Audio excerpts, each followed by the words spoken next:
Hello friends, स्वागत है आपका हमारे चैनल में। फ्रेंड्स, आज हम आपको बताएंगे कि कोहिनूर हीरा को श्रापित हीरा क्यों माना जाता है। पूरी जानकारी के लिए हमारे वीडियो को लास्ट तक ज़रूर देखें। फ्रेंड्स, कोहिनूर हीरा कभी भारत की शान हुआ करता था, लेकिन वर्तमान समय में यह इंग्लैंड की महारानी के पास है। काफ़ी समय से ये मांग उठ रही है कि इसे वापस भारत लाया जाए। लेकिन फ्रेंड्स, क्या आप जानते हैं कोहिनूर एक अभिशापित हीरा माना जाता है। ये जिसके पास भी गया है उसे बर्बाद कर दिया है।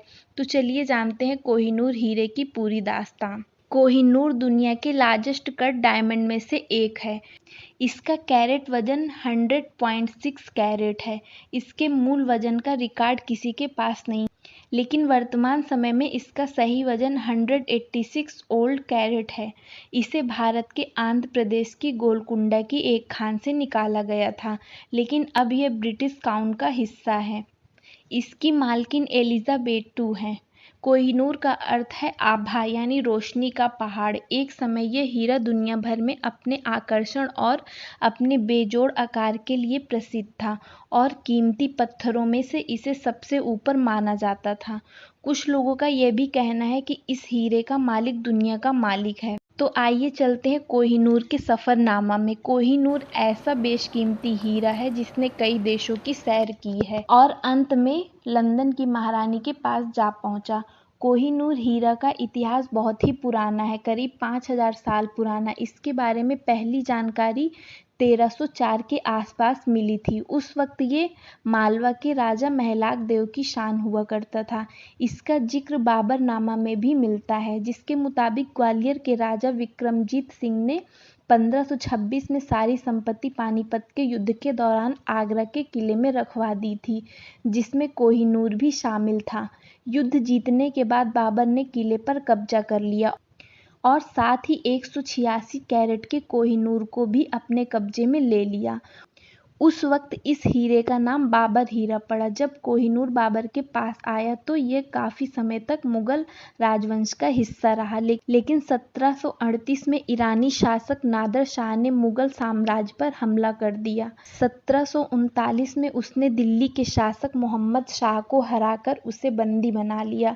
साथ ही सारा शाही खजाना भी लूट लिया था। उसमें कोहिनूर हीरा भी शामिल था। कहते हैं कि नादिर शाह ने ही इस बहुमूल्य हीरे का नाम कोहिनूर रखा था। कोहिनूर को लूटने के बाद वह उसे अपने साथ ले गया। 1747 में जब इस बहुमूल्य हीरे की भनक लगी तो नादिर शाह के ही लोगों ने उसकी हत्या कर दी। इस तरह कोहिनूर नादिर शाह के पोते शाहरुख मिर्जा के कब्जे में आ गया। ये भी कहा जाता है कि 14 साल बाद शाहरुख मिर्जा ने कोहिनूर को नादिर शाह के सेनापति अहमद अब्दाली को सौंप दिया था। दरअसल अहमद अब्दाली ने उसकी काफ़ी मदद की। इस तरह जब कोहिनूर अहमद अब्दाली के हाथ लगा तो उसे वह लेकर अफगानिस्तान पहुंच गया, जहां पे ये हीरा अब्दाली के वंशज के पास रहा। बताते हैं कि जब अब्दाली के वंशज सूर्यशाह कोहिनूर के साथ लाहौर पहुंचा, तब उस वक्त पंजाब में सिख राजा रणजीत सिंह का शासन हुआ करता था। जैसे ही महाराजा रणजीत सिंह को इसकी भनक लगी कि कोहिनूर फिर से भारत आया है और ये सूर्य शाह के पास है, तो उन्होंने हर मुमकिन कोशिश करके 1813 में उसे ले लिया। कोहिनूर लेने के बाद महाराजा रणजीत सिंह ने उसे अपने ताज में लगाकर अपनी शान बढ़ाई, लेकिन 1839 में उनकी मौत हो गई और कोहिनूर उनके बेटे दिलीप सिंह के पास चला गया। बताते हैं कि 1849 में ब्रिटेन ने महाराजा को हराया। उस समय दिलीप सिंह ने तत्कालीन गवर्नर जनरल डलहौजी के साथ लाहौर की संधि के लिए हस्ताक्षर किया था।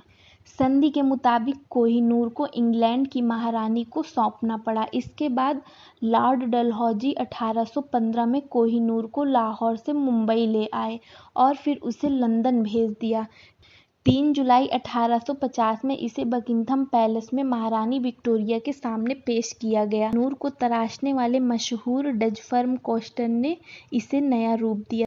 तब इसका वजन 108.93 कैरेट था और वर्तमान में इसका वजन 105.6 कैरेट है। इस तरह कोहिनूर भारत से ब्रिटेन की रानी के ताज का हिस्सा बन गया। कोहिनूर को श्रापित हीरा क्यों कहा जाता है? जब ये हीरा काकतीय वंश के पास आया तो उस वंश का अस्तित्व खत्म होने लगा। तब लोग कोहिनूर के श्रापित होने की बात को सच मानने लगे। 1323 में दोगलक शाक प्रथम से हुई लड़ाई में काकतीय वंश पूरी तरह से नष्ट हो गया। इसके बाद कोहिनूर जिस भी शासक के हाथ लगा उसकी जिंदगी में यह ग्रहण साबित हुआ। कोहिनूर हीरा हर पुरुष राजा के लिए एक श्राप साबित हुआ है। जिसने भी इसे पाने की कोशिश की है उसका वंश खत्म होता चला गया। काकतीय वंश के बाद यह हीरा मोहम्मद बिन तुगलक के हाथ लगा। 16वीं शताब्दी के मध्य तक यह हीरा मुगलों के पास रहा, लेकिन मुगल सल्तनत के सूरज को भी इसने डुबो दिया। शाहजहां ने इसे अपने सिंहासन में जड़वाया था, लेकिन इसके बाद उसकी उल्टी गिनती शुरू हो गई।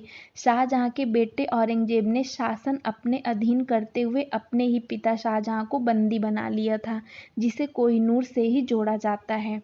1739 में फारसी आक्रमणकारी नादिर शाह ने मुगल साम्राज्य को पूरी तरह से खत्म कर दिया और कोहिनूर हीरा अफगानिस्तान के शहंशाह अहमद शाह ईरानी के पास चला गया। आखिर में यह ईरानी वंश का भी काल साबित हुआ। फिर यह हीरा भारत के राजा रणजीत सिंह के पास आया, लेकिन कुछ ही समय बाद उनकी मृत्यु हो गई और अंत में कोहिनूर ब्रिटिश शासक के अधीन चला गया। इतने सारे शासक के अंत के बाद सभी ने मान लिया कि कोहिनूर का किसी न किसी श्राप से जरूर संबंध है। जब इस श्राप के उपाय ढूंढे जा रहे थे तो सामने आया कि जब कोई ईश्वर या महिला इस हीरे को पहनती है तो श्राप खत्म हो जाएगा। इस तरह ब्रिटिश शासन ने फैसला लिया कि इसे कोई पुरुष नहीं बल्कि कोई महिला ही धारण करेगी। आखिर में मेकिंग जॉर्ज की पत्नी क्वीन एलिजाबेथ के क्राउन में कोहिनूर को जड़वा दिया गया। इस तरह कोहिनूर बहुत ही बेशकीमती और आकर्षण हीरा था, लेकिन इतिहास में काफ़ी खतरनाक भी साबित हुआ। तो फ्रेंड्स, उम्मीद करते हैं हमारी दी हुई जानकारी आपको पसंद आई होगी। अगर हमारी दी हुई जानकारी आप सबको पसंद आई हो तो प्लीज़ हमारे चैनल को सब्सक्राइब करें, लाइक करें, शेयर करें और बेल आइकन को दबाएं ताकि आने वाली वीडियो की नोटिफिकेशन आप सबको मिलती रहे। Thank you.